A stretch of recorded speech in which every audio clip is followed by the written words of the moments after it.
প্রথম ছিল যে কোঅর্ডিনেশন বাড়ানো, আর্মি, পুলিশ এবং গ্রাসরুটের যে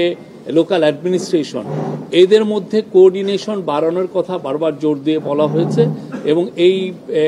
কোঅর্ডিনেশনটা লোকাল লেভেলে এবং এটা একটা ন্যাশনাল লেভেলে, দুইটা জায়গায় খুব দ্রুততার সাথে এটা কোঅর্ডিনেশন বাড়ানোর বিষয়ে জোরদার করে বলা হয়েছে।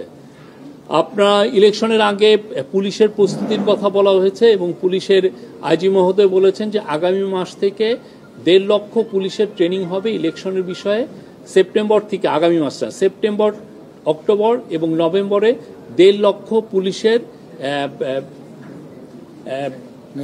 নির্বাচন বিষয়ে তাদেরকে ট্রেনিং দেওয়া হবে।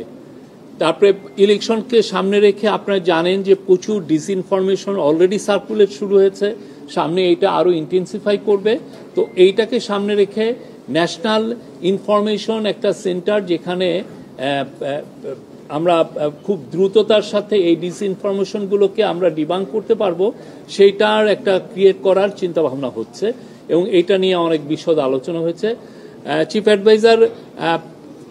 আমাদের হোম মিনিস্ট্রি বা পুলিশের এখানে বা যে একটা সেন্ট্রাল কমান্ড স্ট্রাকচার কিছুদিন আগে করা হয়েছে আপনারা জানেন,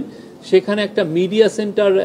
প্রতিষ্ঠা করার কথা বলেছেন, যাতে করে খুব দ্রুত এই আইন শৃঙ্খলা সংক্রান্ত যে কোনো ইনফরমেশন খুব দ্রুত কালেক্ট করা যায় এবং ওই দিনই ওই সময়ই এটা যাতে ডিসেমিনেট করা যায় এবং সেই জায়গায় প্রতিদিনই যাতে প্রেস কনফারেন্স করে আপনাদেরকে জানানো যায় যে কোথায় কি কিভাবে হচ্ছে, কোথাকার সিচুয়েশনটা কি, এই প্রত্যেকটা বিষয় এবং খুব দ্রুততার সাথে, এবং এইটার থেকে আপনারা যাতে প্রতিনিয়ত সব সময় যাতে ইনফরমেশন পান সেই বিষয়ে জোরদার করতে বলা হয়েছে।